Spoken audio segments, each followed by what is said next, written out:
بسم الله الرحمن الرحيم ألف لام را كتاب أحكمت آياته ثم فصلت من لدن حكيم خبير ألا تعبدوا إلا الله إنني لكم منه نذير وبشير وأن استغفروا ربكم ثم توبوا إليه يمتعكم متاعا حسنا إلى أجل مسمى ويؤت كل ذي فضل فضله وإن تولوا فإني أخاف عليكم عذاب يوم كبير إلى الله مرجعكم وهو على كل شيء قدير ألا إنهم يثنون صدورهم ليستخفوا منه ألا حين يستخشون ثيابهم يعلم ما يسرون وما يعلنون إنه عليم بذات الصدور.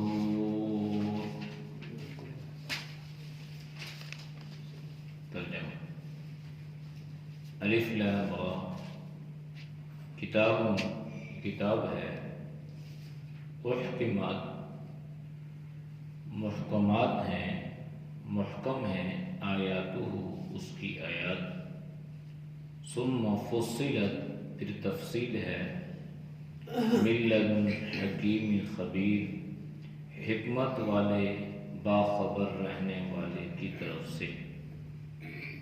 اللہ کے نام تعبدو عبادت کرو الا اللہ مگر اللہ کی. اننی لکم بے شک میں تمہارے لیے منہ اس کی طرف سے نذیر ڈرانے والا ہوں وبشیر اور بشارت دینے والا ہوں. وان اور یہ کہ استغفر معافی طلب کرو ربکم اپنے رب سے ثم پھر توبو توبہ کرو الیہ اس کی طرف یمتعکم تمہیں فائدہ دے گا متاعا حسنا اچھا فائدہ الی اجل مدت تک مسمن مقرر کی ہوئی ویؤتی اور دے گا کل ذی فضل ہر فضل والے کو فضلہ اپنا فضل. وَإِنْ اور اگر تولوا وہ پھر جائیں فَإِنِّي أَخَافُ پس میں خوف رکھتا ہوں علیکم تمہارے بارے میں عذاب کا یوم کبیر بڑے دن کے. الی اللہ اللہ کی طرف مرجعکم تمہیں لوٹایا جائے گا وہو علی کل شیء قدیر اور وہ ہر چیز پر قدرت رکھنے والا ہے. الا خبردار انہم بے شک وہ یثنون ظاہر کرتے ہیں صدورہم اپنے سینے کو لیستخفوا منہ تاکہ چھپائیں اس میں. الا خبردار حین جب یستخشون لپیٹتے ہیں ثیابہم اپنے کپڑوں کو یعلم جانتا ہے ما یسرون جو وہ چھپاتے ہیں وما یعلنون اور جو وہ ظاہر کرتے ہیں. انہ علیم بذات الصدور بے شک وہ جاننے والا ہے سینے کی باتوں کو. سورت کا نام سورت ہود ہے. حضرت ہود علیہ السلام کی مناسبت سے جو پیغمبر گزرے ہیں اس کا نام سورہ ہود رکھا گیا. مکہ میں اس کا نزول ہوا اور آپ نے جانتے ہیں کہ جو مکی صورتیں ہیں ان میں اللہ نے قرآن کریم پر لگائے گئے اعتراضات، نبی کریم صلی اللہ علیہ وسلم کی نبوت، آپ کی رسالت اور مرنے کے بعد آنے والی زندگی کے بارے میں تفصیلات کو بیان کیا گیا ہے۔ چونکہ مکہ کی جو زندگی تھی نبوت کا ابتدائی زمانہ تھا، اور وہاں پر مختلف قسم کے لوگ آباد تھے اور مختلف نظریات رکھنے والے لوگ تھے۔ کوئی انبیاء کا انکار کر رہا تھا، کوئی مانتا تو تھا لیکن جس طرح ماننے کا حق تھا اس طرح نہیں مان رہا تھا، آخرت پر یقین نہیں تھا، اللہ کے وجود کے لوگ منکر تھے۔ اور جب اللہ کے نبی نے اعلان نبوت فرمایا تو وہ سب کے سب آپ کے مخالف ہو گئے، قرآن کریم کی تکذیب کرنے لگے، نبی علیہ الصلاۃ والسلام کی نبوت کو جھٹلانے لگے۔ تو اس لیے اللہ نے مکی صورتوں میں ان ساری باتوں کی تردید فرمائی اور ان کے اعتراضات کا اللہ نے تفصیل سے قرآن میں جوابات دیے۔ یہ جو سورہ ہود ہے اس کے بارے میں مفسرین نے لکھا کہ ایک مرتبہ نبی علیہ الصلاۃ والسلام کی داڑھی مبارک میں حضرت ابو بکر صدیق رضی اللہ تعالی عنہ نے سفیدی دیکھی کہ آپ کے داڑھی کے چند بال سفید ہو گئے۔ تو حضرت ابو بکر رضی اللہ تعالی عنہ نے آپ سے پوچھا، اللہ کے نبی آپ کی ریش مبارک، آپ کی داڑھی مبارک سفید ہو رہی ہے۔ تو اللہ کے نبی نے فرمایا، ہاں مجھے قرآن کریم کی چند صورتوں نے بوڑھا کر دیا۔ اس میں سورہ ہود بھی ہے، سورہ واقعہ بھی ہے، سورہ تکویر بھی ہے، اذا الشمس کورت وغیرہ۔ تو آپ نے فرمایا کہ اس صورت نے مجھے بوڑھا کر دیا۔ اب اس صورت میں ایسی کون سی بات ہے کہ جس کی وجہ سے نبی علیہ السلام پر اتنا اثر ہوا کہ آپ کی داڑھی مبارک سفید ہونے لگی؟ تو مفسرین نے لکھا ہے کہ اس میں اللہ نے گزشتہ انبیاء علیہ السلام کے واقعات کو بیان فرمایا ہے اور ان کی محنتیں، ان کی مشقتیں اور ان کے ساتھ قوم کا جو رویہ تھا، اور پھر ان قوموں پر اللہ نے کیا کیا عذاب مسلط فرمایا، اللہ نے اس کا ذکر فرمایا۔ پھر اس کے بعد اللہ نے اس میں آخرت کا ذکر فرمایا، میزان عدل سجے گا، کامیابی ناکامی کے اللہ فیصلے فرمائے گا، تو وہ بڑا سخت دن ہوگا۔ تو اس چیز کو جب انسان سامنے رکھتا ہے تو پھر اس کا اثر انسان کے وجود پر ہوتا ہے۔ اس لیے آپ صلی اللہ علیہ وسلم نے فرمایا کہ اس نے مجھے بوڑھا کر دیا۔ سفیدی جو ہے داڑھی میں، یہ بزرگی کی علامت بھی سمجھی جاتی ہے، قدر و منزلت کی علامت بھی سمجھی جاتی ہے،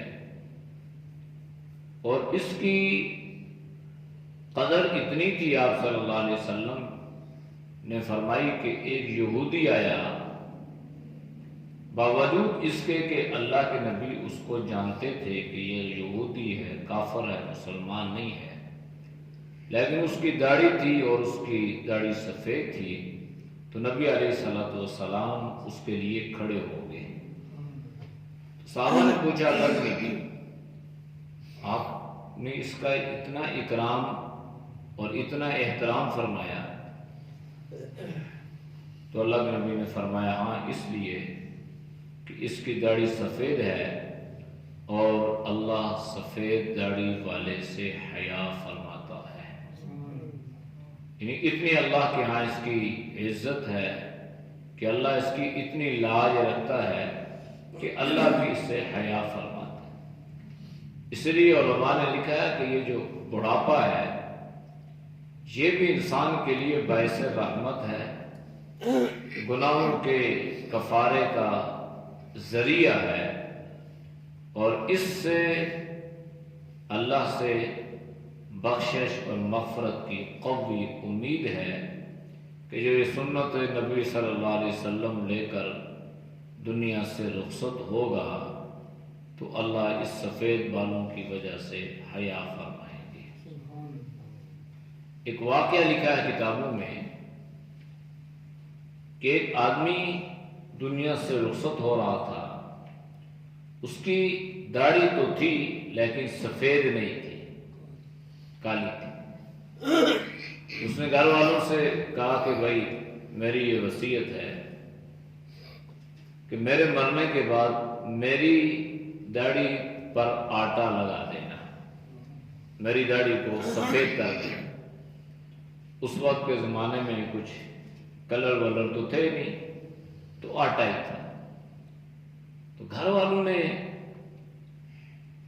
اس کی وصیت پہ عمل کیا، مرنے کے بعد اس کی داڑھی پہ آٹا لگا دیا، داڑھی سفید۔ تو کسی عالم نے خواب میں دیکھا کہ وہ آدمی جنت میں ہے اور اللہ نے اس کے ساتھ بہت آسانی والا معاملہ فرمایا ہے۔ تو اس نے پوچھا کہ بھائی تیرے عمل تو اللہ ہی جانتا ہے، لیکن تیری بخشش اور مغفرت کا کون سا عمل ذریعہ بنا؟ یہ قرآن و سنت کی بات نہیں ہے، یہ حدیث نہیں ہے، یہ ایک واقعہ بیان کر رہا ہوں، کیونکہ واقعات اللہ نے قرآن میں بھی بیان فرمائے ہیں اور اس کے بعد بھی واقعات چلتے ہیں اور یہ چلتے رہیں گے، اور اس میں بڑی اللہ نے عبرت اور بڑا سبق رکھا ہوتا ہے۔ تو اس نے کہا کہ باقی اعمال تو خاص تھے نہیں، لیکن میں نے اللہ کے نبی کی ایک حدیث پڑھی تھی کہ آپ صلی اللہ علیہ وسلم نے فرمایا تھا کہ اللہ سفید بالوں والوں سے حیا فرماتا ہے۔ تو داڑھی تو میری تھی لیکن سفید نہیں تھی، تو میں نے سوچا کہ اعمال تو نہیں ہے، پکڑے جاؤں گا، تو میں نے اس نیت سے کہ داڑھی میری سفید ہو جائے گی تو اللہ مجھ سے حیا فرمائے گا۔ چنانچہ میرے اس عمل کو باوجود اس کے کہ اللہ جانتا تھا کہ اس نے کیا کام کیا ہے اور کس طرح اس نے اپنی داڑھی کو سفید کیا ہے، جاننے کے باوجود اللہ نے اس سے فرمایا کہ اس میرے بندے نے میری رضا، میری خوشنودی، میرے خوف اور میرے ڈر کی وجہ سے اس نے ایسا کیا ہے، تو اللہ نے اس کے ساتھ بخشش اور مغفرت والا معاملہ فرما دیا۔ اس لیے یہ بڑی اہم چیز ہے۔ بادشاہ گزرا تو اس نے اپنے لیے ایک شخص کو مقرر کیا۔ بادشاہوں میں اللہ نے بڑا خوف رکھا تھا، اس زمانے میں بڑے دیندار قسم کے بادشاہ گزرا کرتے تھے۔ تو اس نے اپنے اس خادم خاص سے یہ بات کہی تھی کہ میں جب کہیں اس حکومت کے نشے میں خدا نخواستہ اگر کوئی خلاف شرع کام کرنے لگوں تو مجھے فوراً آخرت کی یاد دلوانی ہے، مجھے فوراً اللہ کی عدالت کا کٹہرا یاد کروانا ہے کہ ایک دن اللہ کی عدالت میں کھڑا ہونا ہے، مجھے یہ یاد کروانا ہے۔ اگر میں کہیں بھول جاؤں اور کوئی خدا نخواستہ میں کوئی خلاف شرع کام کرنے لگوں تو کہتے ہیں کہ وہ اس کو یاد دلواتا رہتا۔ ایک دن اس بادشاہ نے شیشہ دیکھا، غور کیا تو اس نے دیکھا کہ اس کی داڑھی میں سفید بال بال پورا سفید نہیں ہوا، آدھا بال سفید ہو گیا۔ تو اس نے اپنے خادم خاص کو بلایا اور کہنے لگا اب تم مجھے آخرت کا خوف تمہیں دلانے کی ضرورت نہیں ہے۔ وہ تھوڑا سا حیران ہوا کہ پتہ نہیں اب کون سا ایسا عمل ہو گیا، کہ اس لیے نہیں ہے کہ اب میری سفیدی میرے اوپر ظاہر ہو چکی ہے اور بڑھاپا گویا میرے اوپر سوار ہونے لگا ہے، تو اب جب میں اپنے ان سفید بالوں پہ نظر کروں گا تو مجھے بھی اللہ سے حیا آ جائے گی، جس طرح اللہ ہم سے حیا کرے گا۔ تو اس کی اتنی جو ہے وہ اہمیت تھی اور بزرگوں کا اتنا اس وجہ سے اکرام تھا۔ تو اللہ کے نبی نے بھی فرمایا، جب حضرت ابوبکر صدیق نے غور سے دیکھا کہ اللہ کے نبی کے بال سفید ہو رہے ہیں، بڑھاپا سوار ہو رہا ہے، تو آپ نے فرمایا کہ مجھے سورہ ہود نے بوڑھا کر دیا۔ اس کا آغاز الف لام میم حروف مقطعات، کتاب احکمت، یہ کتاب ہے احکمت، محکم، مضبوط، لفظی اعتبار سے بھی اور معنوی اعتبار سے بھی اس کتاب میں اللہ نے اپنی آیات کو محکم فرمایا ہے، مضبوط فرمایا ہے۔ ثم فصلت من لدن حکیم خبیر، پھر اللہ نے اس کتاب میں تفصیلات کو بیان فرمایا ہے، اور یہ تفصیلات اللہ نے بیان فرمائی ہیں، فرمایا من لدن حکیم خبیر، یہ تفصیلات حکمت والے کی طرف سے ہیں، اور خبیر جو باخبر رہنے والا ہے، خبر رکھنے والا ہے، یہ اس کی طرف سے ہے۔ تو قرآن کی عظمت بھی ہے اور نبی کریم صلی اللہ علیہ وسلم کی نبوت و رسالت پر دلیل بھی موجود ہے۔ اور کیا ہے اس میں، کیا تفصیلات ہیں اور اس میں کیا حکمت ہے؟ فرمایا کہ اللہ تعبدوا الا اللہ، پہلی بات یہ ہے کہ اللہ کی عبادت کرنی ہے اور اللہ کے سوا کسی اور کی عبادت اور بندگی نہیں کرنی، یہ بنیاد ہے، اور اسی پر انبیاء علیہ الصلوۃ والسلام کی محنت ہے۔ اور یہ جو اللہ تعبدوا الا اللہ ہے، یہ انبیاء علیہ الصلوۃ والسلام کی مشترکہ دعوت کا نچوڑ ہے، یعنی حضرت آدم سے لے کر نبی علیہ الصلوۃ والسلام تک سب کا پیغام یہی تھا، سب کی دعوت یہی تھی کہ اللہ کی عبادت کرنی ہے اور اللہ کے سوا کسی اور کی عبادت نہیں کرنی۔ جب عبادت اللہ کی ہوگی، جب بندگی اللہ کی ہوگی، جب خوف اللہ کا ہوگا، تو اس کے نتیجے میں اللہ غیروں کا خوف دل سے نکال دے گا، پھر انسان اللہ سے ڈرے گا، اللہ کے ما سوا سے وہ ڈرے گا نہیں، اللہ کا خوف۔ تو یہ اہل ایمان کو اللہ نے مضبوط کیا کہ اپنے آپ کو دلیر بناؤ، مضبوط بناؤ، غیر اللہ سے ڈرنے کی ضرورت نہیں ہے، اللہ سے ڈرو اور اللہ کی عبادت اور بندگی کرو۔ اننی لکم منہ نذیر و بشیر، اللہ کے نبی نے ان لوگوں سے فرمایا کہ دیکھو میں تمہارے لیے اللہ کی طرف سے نذیر اور بشیر بن کر آیا ہوں۔ نذیر ڈرانے والا اللہ کے عذاب سے، بشیر جنت کی بشارت سنانے والا۔ تو اللہ نے مجھے آپ کے پاس بھیجا ہے، میرا مقصد یہ ہے کہ جہنم سے ڈرا رہا ہوں اور جنت کی بشارتیں سنا رہا ہوں۔ بات مان لو گے تو اپنا فائدہ ہے، نہیں مانو گے تو اپنا نقصان ہے۔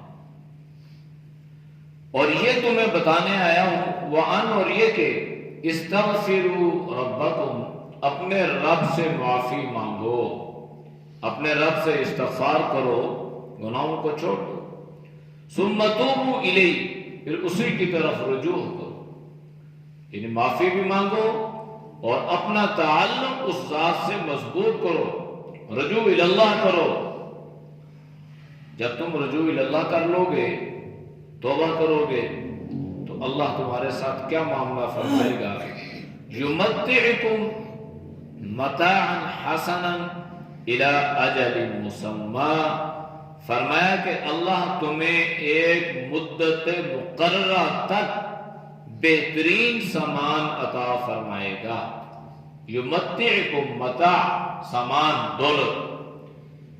تو استغفار اور توبہ پر اللہ نے یہ وعدہ فرمایا ہے کہ جب استغفار کرو گے، توبہ کرو گے، تو اللہ تمہیں اس دنیا کی بہترین زندگی عطا فرمائے گا.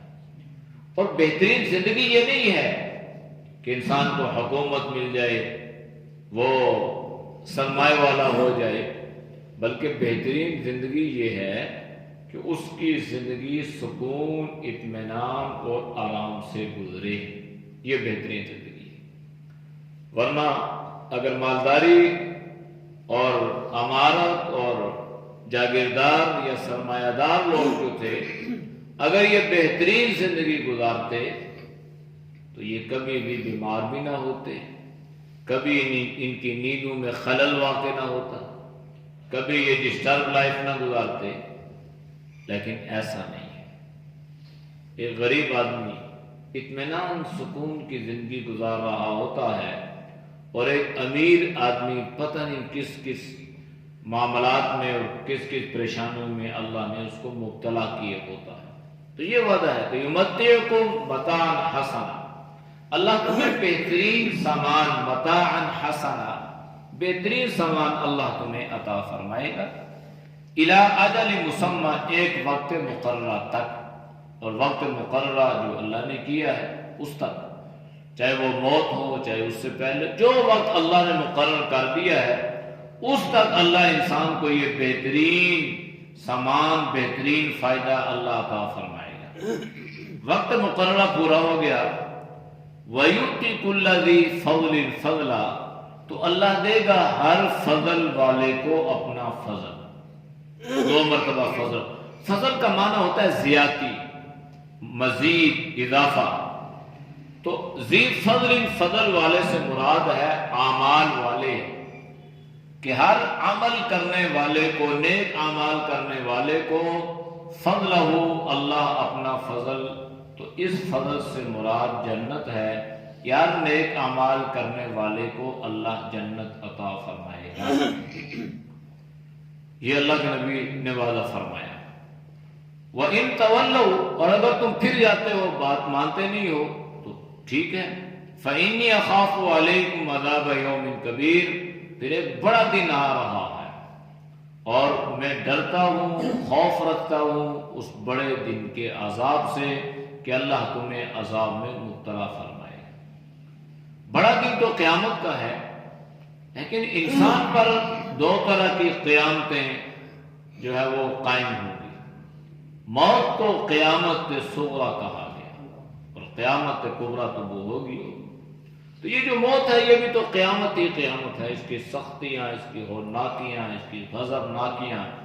نبی کریم صلی اللہ علیہ وسلم نے اس سے پناہ مانگی. اللہم انی اعوذ بک من سکرات الموت، اے اللہ میں موت کی سختیوں سے پناہ چاہتا ہوں. بہت شدت سے انسان کے قرآن نے ذکر فرمایا والنازعات غرقا والناشطات نشطا والسابقات سبحا. یہ فرشتوں کی قسمیں اللہ نے اٹھائی ہیں جو انسان کی روح کو قبض کرتے ہیں، اور یوں کہ جس طرح رگوں میں غوصہ مار مار کے یہ انسان کی جان نکالتے ہیں.